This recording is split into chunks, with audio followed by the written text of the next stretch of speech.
लोकांना प्रसाद असतो, त्याच्यामुळे कीर्तनकाराने एक औपचारिकता म्हणून आजचा एक विधी कालाचं एक थोडंसं बोलून आपला आटपायचं समय जाणं हा वारकरी संप्रदायाचा दंडक आहे. लोक ऐकतेत म्हणून कोरक याच्या गाई जाईत ना, असं नसलं पाहिजे. मागच्यानी सूचना दिली त्यांचं काही खोटं नाही, ही आली ही काही खोटी नाही. चला सांगतो पुढं काय विश्वाच्या मालकाची लीला आहे. गाई वासरं यमुनेच्या तीरावर कळंबाच्या झाडाखाली ब्रह्मांडाचा मालक गोपाळांच्या सानिध्यात बसलेला आहे. वासरं बसलेले आहेत. तेवढ्या अवकाशात विश्वातल्या एका चतुर व्यक्तीच्या अंतःकरणात शंका आली. जगातला चतुर कोण असेल तर तो चतुरानन आहे. ज्याला 4 तोंड आहेत म्हणून चतुरानन म्हणतात, पण तो खरंच चतुर आहे. गणेश भाऊ खरंच चतुर आहे. त्याच्यासारखा चतुर मला असं वाटतं जगात कोणी नसेल. साहेब, भांड्यासारखी भांडे करणारी जगात खूप माणसं असतील, पण एका भांड्यासारखं भांडं जगात कोणालाच करता येत नाही. असा एकच इंजिनियर असेल, त्याचं नाव आहे ब्रह्मदेव. हुशे साहेबासारखा चेहरा भारतातल्या एकाही माणसाचा दिसणार नाही. आणि जरी चेहऱ्यासारखा चेहरा दिसत असेल तर अंगठ्याचे ठसे एकाच्याही ठशाला येणार नाहीत. असंच आहे राहुलबाई अग्रे सर, बरोबर आहे. भारताची संख्या, आपल्या पवित्र भारत देशातल्या लोकांची संख्या 150 कोटीपर्यंत गेली असेल, पण एकाचेही अंगठे गिरगावकराच्या अंगठ्याच्या ठशाला जुळत नाही. इतक्याच जाग्यात बदल केला. काय बदल असेल कल्पना करा. नाहीत माय ठसे जर तुमच्या ठशाला आले असते, मै 1.5 एकर जमीन तुम्ही माघारी चिकली असती. मी इकडं ठाण बोंबलू यायचे आव तर आमच्या जमिनीत गेले कसे, तपासायला गेले अंगठे नागपूरलात, म्हणले हे काय तुमचेच अंगठे आहेत ना. मग असं झालं असतं ना. काय चतुर असेल ब्रह्मदेव, एवढ्या जागेमध्ये 1.5 कोटी लोकांचा बदल केला. किती चतुर आहे. याच्या पलीकडे सांगतो, कोणाही भांड्याला एक छिद्र पाडा, भांड्यात पाणी राहत नाही. ब्रह्मदेवानं असं उभं भांडं तयार केलं, त्याला 9 छिद्र पाडे, मनान पाणी बाहेर येत नाही. काय चातुर्य असेल. आणि एवढा मोठा चातुर्याचा गर्व झाला. आणि एके दिवशी हे 27 गोपाळ आणि 268 वासरं ब्रह्मदेवानं चोरून नेले. वत्स हे चोरून या सत्य लोकाशी नेली, गोपाळ गाई वत्स दोन्ही ठाई रक्षिली, सुखाचा प्रेम सिंधू अनाथाची माऊली, जय देवा कृष्णनाथा राई रुक्मिणी कांता, आरती ओवाळीन तुम्हा लक्ष्मी कांता. काय देवाची लीला. ही जशाला तशी वासरण गोपाळ वरी नेले. आणि आता एका गोपाळ देवानं असं इकडे बाजूला बघितलं, ती हे गोपाळ इकडे गेले, ते कुठे त्या झाडाखालचे, यांची आई काय म्हणत्याल. जशाला तशी गोपाळ तयार केले. वासरं गाई किती हंबरत्याल, जशाला तसे वासरं तयार केले. ब्रह्मदेवाने विचार केला काय असेल, चला दिवस माळायच्या वेळेला आपण बघू. गाई घरी जाताना हंबरत असतील, ह्या गाई घरी गेल्याच्या नंतर त्यांच्या आई पोरांच्या आई विचारतील आमचे गोपाळ कुठे आहेत, आमचे लेकरं कुठे आहेत. तर विश्वाच्या मालकानं जशाला तशी तयार केल्याच्या नंतर संध्याकाळची वेळे ब्रह्मदेवानं आपले 4 दूत पाठिले, आवक्ष अवपाल, त्याच्यापैकी दोघांची नावं. आणि हे दोघंजणं ज्या वेळेला समोर गोकुळात घुसतात त्यावेळेला जे गोपाळ वरे होते तेच खाली येतं, जे वासरं वरे तेच वासरं खाली येत. त्यांनी जाऊन सांगितलं, मालक आपण ज्या गोपाळांना वरी आणलंय का ते गोपाळ खाली येतं, आपण ज्या वासरांना वरे आणलंय का ते वासरं खाली येतं. ब्रह्मदेवानं सांगितलं, तुम्ही कामावर ठेवायच्या लायकीचे नाही, तुम्ही फुकट पगार घेता, तुम्हाला कळतं का रे. अरे वासरा आणि गोपाळ ज्या अर्थी मी वरी आणली त्या अर्थी खाली कसे असतील. त्यांनी सांगितलं, मालक आम्ही आत्तापर्यंत तुमच्या सानिध्यात वावरलेले आहोत, आमच्या डोळ्यानं कसल्याही प्रकारची चूक केली नाही. आम्ही जे गोपाळ वरी पाहिलेत ते डोळे पुसपुसू खाली पाहिलेत तेच गोपाळ खाली येतं. आणि दुसऱ्या दिवशी ब्रह्मदेवानं दुपारची वेळे अशाच वेळेला सगळे गोपाळ एकत्रित बसलेले आहेत. वासरंसुद्धा चरून गाईसुद्धा चरून अशा यमुनेच्या तीरावर बसल्यात. आणि सर्व गोपाळांनी शिदोऱ्या एकत्र केल्या. ब्रह्मदेव हंसावर बसून आले, पाहतात तर गोपाळांनी वासरं खाली आहेत. आणि ब्रह्मदेव पुन्हा वरे गेले. 8च्या 8 डोळ्यांनी ते वासरण गोपाळ पाहिले. खाली आल्यावर तेच आहेत, वरी आल्यावर तेच आहेत. ब्रह्मा करत आरती माला पहिनावे. आणि त्यावेळेला ब्रह्मदेवाने कामधेनू नावाची गाय आणली, त्या गायीचं दुग्ध घेतलं आणि दुधानं विश्वाच्या मालकाला अभिषेक केला. देवाला गोविंद अशा प्रकारचं नाव पडलं. कल्पना करा किती मोठं नाविन्य आहे. जे गोपाळन जे वासरं वरे खरे नेलेत ते वासरण गोपाळ खालेच आहेत. त्यावेळेला ब्रह्मदेव आरती करतात. किती नाविन्य. नवल केवडे केवडे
थोडंसं.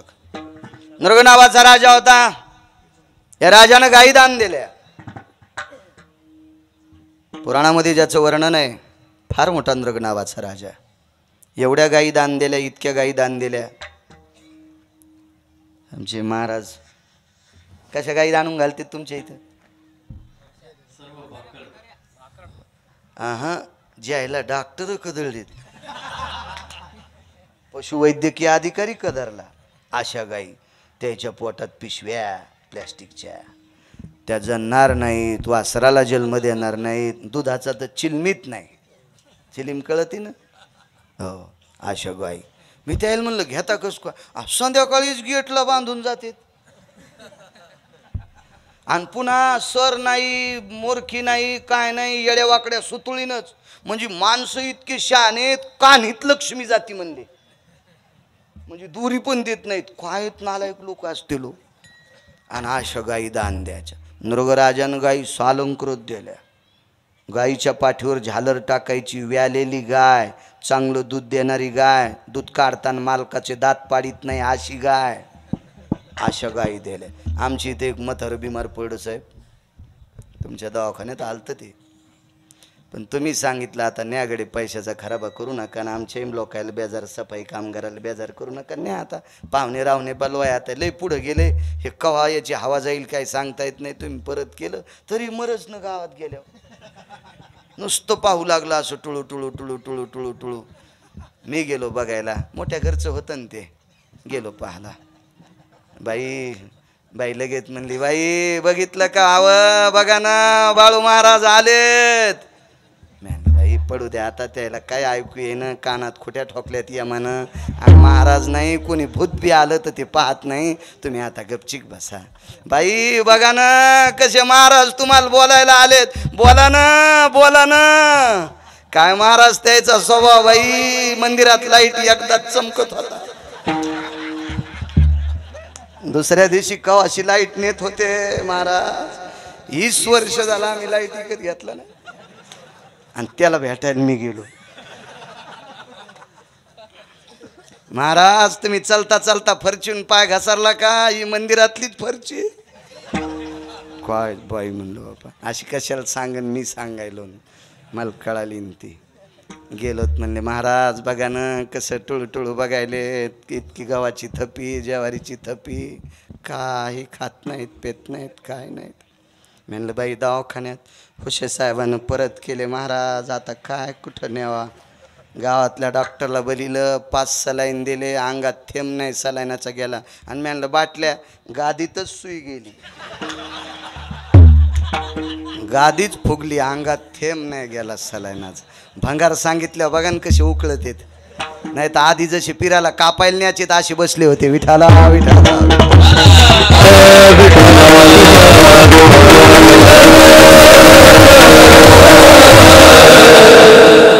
मी म्हणलं जीजी एक काम करा ना, यायच्या हातानं 10 किलो ज्वारी संस्थेला द्या. सप्ताह चालू आहे व्यवहारे बाबांचा. द्या तिथं 10 किलो ज्वारी, वारकरी खातील. काकडा म्हणणारे, भजन म्हणणारे, हरिपाठ म्हणणारे. तर त्याला ते ऐकू येत नव्हतं, पण ते पोत्याकडे बोट केलेलं त्यानं माझ्याकडे पाहिलं. ते म्हणे आलो काळ इस्तू टाकायला. म्हातारीनं लगेच गड्याला बलिलं, पोत्याचा मुंगा सोडा, 4 पायल्याच्या टोपल्यात ती ज्वारी घेतली. आणि म्हणलं त्याचा हात त्या ज्वारीत घालून द्या, वारकरी खातील. पण ज्वारी द्यायला म्हणल्यावर त्यानं हात असा बगलात दाबला,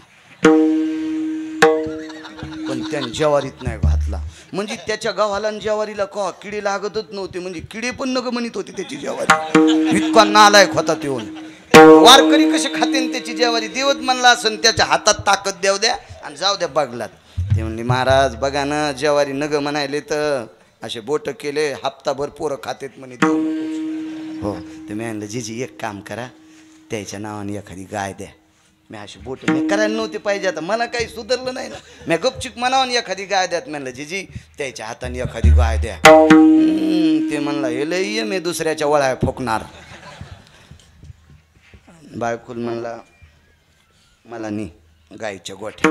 गडी बलिले, बाजू चल्ली, गाईच्या गोठ्यात नेली. अशा गाय पाहत होतो आणि कोपऱ्यातली गाय देऊन टाका. गाय अशी ताजी तवानी होती. आणि मी म्हणलं दिलीच कस काय?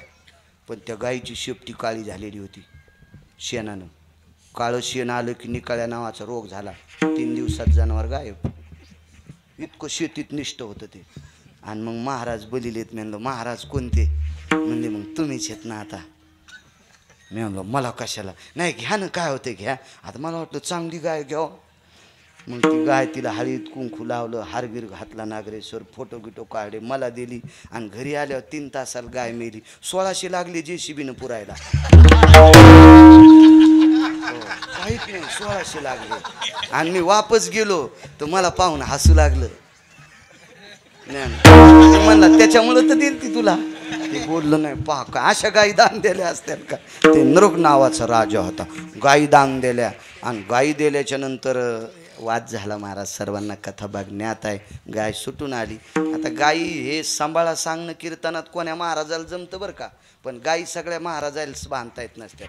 गाई बांधणं हे त्याला जरा जुरा शेती आली पाहिजे, जरा जुरा कमरात वाकलेला पाहिजे. ज्याची एडिंग झालेली आहे का त्याला गाई नसत्यात सांभाळता येत. वाकत नाही कंबर, जर वाकला पाहिजे कमरात. शेण काढायला कशाला, अमक्याला तमक्याला, वैरण टाकायला. आता धडाकात लावलाय आपल्या लोकांना. गाई पाळा, मायबापाला सांभाळा. आणि तू एकाहून तू याकडे नाही नाही म्हणले मन माय बायकोचं जमतच नाही. वा वा वा वा काय काय काय सुमळ्या, तुला यम किती हानीन रे. इंचभर जागा ठोचा नाही लाल करायची. लाज वाटायला पाहिजे. पांचटान कीर्तनात लोकायला सांगतो मायबाप सांभाळा आणि तू सांभाळीत नाही. हो गाई सांभाळा, गाई सांभाळा. खालून एक जणांनी चिठ्ठी दिली, बाळू महाराज तुमच्याकडे गाई किती आहेत? बापा आवाज गेली.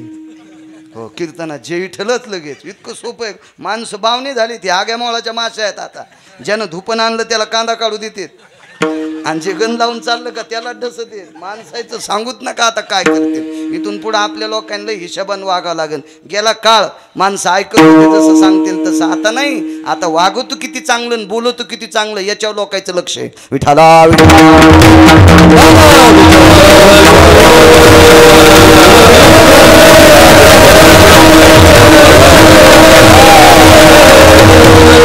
गाय सुटून आली.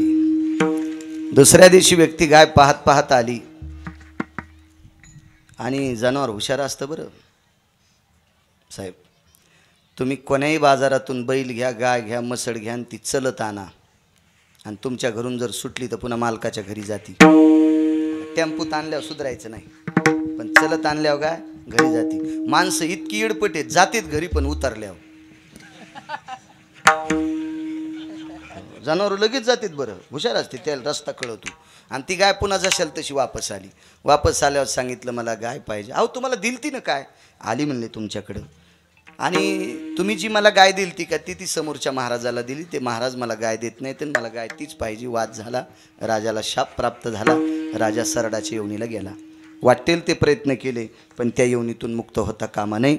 खूप खूप प्रयत्न केला. संदेश मिळाला. आपल्याला जर याच्यातून मुक्त व्हायचं असेल तर द्वारकाधीश श्रीकृष्ण परमात्मा गोकुळामध्ये भगवान कृष्ण परमात्मा आहेत, आपल्याला बघायला जावं लागेल.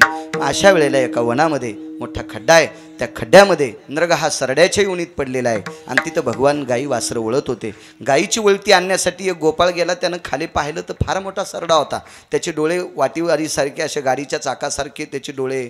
फार मोठा सरडा, असा लांबलचक एखाद्या कासऱ्यासारखी त्याची शेपटी. आणि त्या गोपाळानं सांगितलं दादा भयावह मोठा सरडा आहे. दादाही धावत आले. वरद आला, वाकड्या आला, पेंद्या आला, सुदामे आला, बोबड्या आला, सगळी जण आली. भगवान तिकडच होते. आवाज दिला देवा ए कन्हैया, अरे फार मोठा सरडा आहे, त्याचे चाकासारखे डोळे आहेत. भगवान म्हणतात दादा काय तुम्ही सुद्धा पोरांच्या नादी लागले. एवढा मोठा सरडा असतो का? 2 कासऱ्यासारखी त्याची शेपटी आहे. त्याचे पाया असे झाडाच्या फांद्यासारखे आहेत. काय हे काय वेड्यासारखं काय बोलता दादा तुम्ही? दादा सांगतात अरे कन्हैया मी तुला सांगतोय बघ तो बघ सरडा.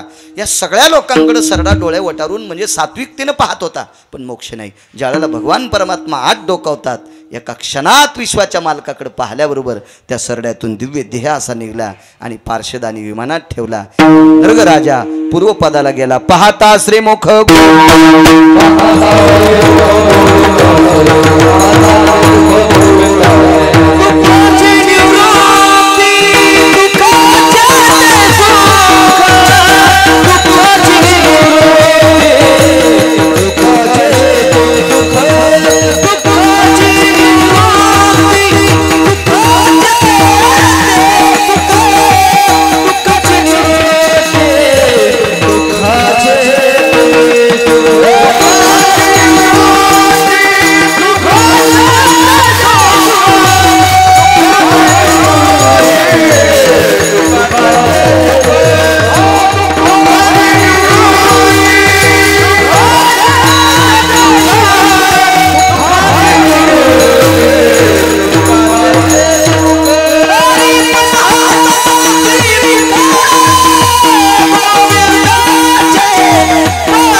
मला संध्याकाळचं देत जा. ते काय होतंय, कारण श्रोते का मला दुपारचं कीर्तन दिलं तरी याच्यापेक्षा जास्त लोक होते मागच्या वेळी. त्याला काय गिरगावकराच्या जत्रा लोक येतात. याच्यात काय होते, गोंधळ करा बंद करा, सोडा बंद करा, त्याच्यात ते सुधरत नाही ना. अभंग कसा सोडावा तेही कळत नाही. विठ्ठल जय जय विठ्ठल, हे विठ्ठल जय जय विठ्ठल, जय जय विठ्ठल बोलिले लेकरे देवा कोणी उतरी क्षमा करार महाराज तुम्ही. हे बघा, हॅलो, जोपर्यंत सगळं निवेदन वगैरे सांगणं होत नाही,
जन्म जन्म करी वारी तुकोनी दिली संत संगे सर्व अखंड प्रेमाचा कल्लोळ पंढरीचा वार करी वारी तुकोनी दिली चंद्रभागे स्नान तुका माझे चिदान पंढरीचा वार वारी तुकोनी दिली मागणते तुझ प्रति शेष करी पाय पांडुरंगा संतास निर्विहेची मज काही देवी. न मागू देवा तुका म्हणे आता उदार तू मजे मी पाय संताची या संतास निर्विहेची मज काही देवी. न मागू देवा ज्ञानदेव तुकाराम ज्ञानदेव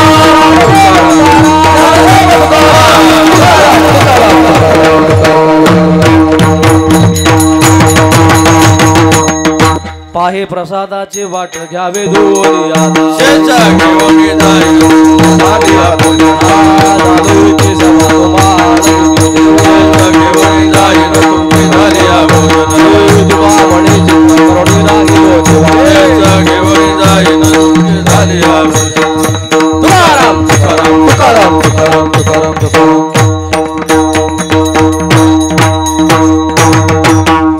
कृपया सगळे गुणजन